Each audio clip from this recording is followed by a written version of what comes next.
शिल्पा शहर की पढ़ी लिखी और होशियार लड़की है, जिसकी शादी उसके पापा के सालों पुराने वादे की वजह से गांव के विकास से हो जाती है। शिल्पा की सास पुराने ख्यालों की होती है। अरे शहर की हो, इसका मतलब ये नहीं कि जो मन आए करोगी। घर के कुछ नियम है जो तुम्हें भी मानने पड़ेंगे। हाँ मम्मी, मुझे रीति रिवाज से कोई दिक्कत नहीं है, पर ऐसे नियम जिनका कोई मतलब ना बने वो तो गलत है। हाय देखो तो, अरे घर आए एक दिन पूरा नहीं हुआ और सास से जुबान लड़ाना भी शुरू। नहीं हो बहू हो, अपनी हद में रहना सीख लो। हाँ इतने में विकास भी वहाँ आ जाता है।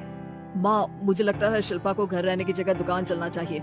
इसकी नई चीजों की समझ और सोच हमारे बिजनेस के लिए बहुत अच्छी रहेगी। बेटे की बात सुनकर माँ को बहुत गुस्सा आ जाता है।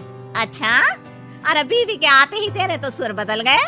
अगर ये दुकान जाने लगी तो गांव में क्या इज्जत रह जाएगी हमारी। है लोग क्या कहेंगे, ये कहीं नहीं जाएंगे बस। हाँ माँ के आगे और कुछ बोले बिना विकास वहाँ से चला जाता है और सास शिल्पा को घर के कामों में लगा देती है। उसी रात विकास और शिल्पा साथ बैठकर बातें कर रहे होते हैं। मम्मी ऐसा क्यों सोचती हैं कि औरतें कुछ नहीं कर सकती, और उन्हें लोगों की इतनी चिंता क्यों है? पापा की डेथ के बाद माँ ने दुकान संभालने की कोशिश की थी, पर लोगों ने उल्टी सीधी बातें सुनाकर उनका आत्मविश्वास इतना गिरा दिया कि वो कुछ कर ही नहीं पाई और सोचने लगी कि शायद औरतें ये सब कर ही नहीं सकती, इसलिए उनसे भी नहीं हुआ। लोगों की यही तो दिक्कत है, उन्हें अपने से ज्यादा दूसरे की जिंदगी में स्वाद आता है। वैसे लोग जिनसे डरते हैं ना, उन्हें ही तोड़ने की कोशिश करते हैं। आप फिक्र मत करो, मम्मी की सोच बदलने का तरीका है मेरे पास। और अगले ही दिन से शिल्पा अपनी सास की सोच बदलने और लोग क्या कहेंगे के डर को खत्म करने की जद्दोजहद में जुट जाती है। मम्मी आपको पता है, गीता बबीता, अरे जिनके ऊपर दंगल फिल्म भी बनी है। मैं फिल्म बिल में नहीं देखती। हाँ वो हरियाणा की लड़कियां हैं, दोनों रेसलर हैं। उन्होंने जब ये शुरू किया था ना, तो लोगों ने बहुत बातें बनाई, बुरा भला बोला, मजाक भी बनाया, लेकिन उन्होंने ना किसी की सुनी, ना अपने ऊपर से विश्वास खोया और ना ही हार मानी। और देखो आज किस मुकाम पर है। अरे तो ये सब मुझे क्यों सुना रही है? हाँ नहीं, बस ऐसे ही हमें अपने आसपास की खबरें तो रखनी चाहिए ना। ऐसा कहकर शिल्पा अपनी सास को सोच में डालकर वहाँ से चली जाती है। अब शिल्पा हर दिन दुनिया के अगेंस्ट अपनी हिम्मत से सक्सेसफुल बनने वाली लड़कियों की कहानी अपनी सास को सुनाने लगती है। इसी तरह कुछ समय बीत जाता है। और माँ, आजकल बहुत चुप रहती हो, सब ठीक तो है ना? बस कुछ सोचती रहती हैं, इसीलिए ज्यादा बोल नहीं पाती। ऐसा क्यों हुआ माँ, कुछ दिक्कत है क्या? अरे तेरी पत्नी ही दिक्कत है। मैंने क्या किया? अरे रोज मुझे कुछ समझाने के मकसद से एक नई कहानी सुनाती है, पर खुद नहीं जानती कि मुझे सब पहले से पता है। हाँ तो फिर दिक्कत क्या है माँ? लोग क्या कहेंगे? अरे उनका तो काम ही है कुछ न कुछ कहना। आप ये सोचो कि उन्हें नजरअंदाज करके हम साथ मिलकर किस ऊंचाई पर पहुँच सकते हैं। बेटे और बहू की बातों से सोच में पड़ी माँ वहाँ से चली जाती है। अगली सुबह सबसे पहले तैयार सास आवाज लगाकर बेटे और बहू को बुलाने लगती है।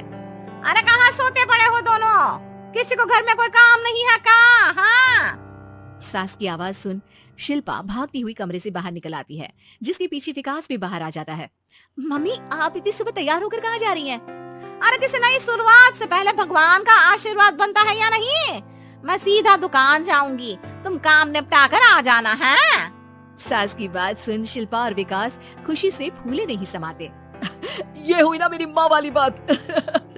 पूरा परिवार मिलकर दुकान पर काम करने लगता है, जिसमें विकास और उसकी माँ दुकान संभालते हैं, तो शिल्पा काम को ऑनलाइन डाल शहर और इंटरनेट का काम संभालने लगती है, जिसे देख गांव में लोगों के बीच गॉसिप शुरू होते देर नहीं लगती। और क्या विकास भाई, अकेले काम संभल नहीं रहा था तो नौकर रख लेते हैं, और तो को यहाँ लाने की क्या जरूरत थी? इन्हें घर में जो काम बोलो वो तो सही से करती नहीं, यहाँ आकर तो तुम्हें डुबा ही देंगी। अरे भाई साहब, अगर आपके घर की औरतें सही से काम नहीं करती ना, तो हमें उससे कोई लेना देना नहीं। यहाँ आपकी पंचायत के लिए किसी के पास समय नहीं है। हाँ करारा जवाब सुन बातें सुनाने आए लोग मुंह लचकाए उल्टे पैर वापस चले जाते हैं। वाह मम्मी, ये तो अब दोबारा कभी भूल कर भी यहाँ नहीं आएंगे। I am so proud of you. अरे बहुत हुआ, हाँ काम पर लगो चलो। तीनों आपस में काम बांटकर अपने अपने काम पर लग जाते हैं। इसी तरह दिनों के साथ महीने बीतते हैं, जिसमें शिल्पा की पढ़ाई, विकास की मार्केट स्किल और सास की फाइनेंशियल मैनेजमेंट से उनकी दुकान बहुत अच्छा बड़ा बिजनेस बन जाता है, जो गांव के साथ साथ शहर में भी अच्छा खासा मशहूर हो जाता है। अरे सच ही कहते थे तुम दोनों, लोगों का तो काम ही होता है कहना। अब हमें सुनना है या नजरअंदाज करना है वो तो हमारे ऊपर है। हाँ, आपकी शुरुआत में गालियाँ और आसमान छूने पर तालियां। ऐसे लोगों का तो काम ही है पलटना। इनकी बातों से हमें कभी अपनी राह बदलनी नहीं चाहिए, बल्कि अगर बातें बन रही है तो समझ जाओ कि रास्ता सही है।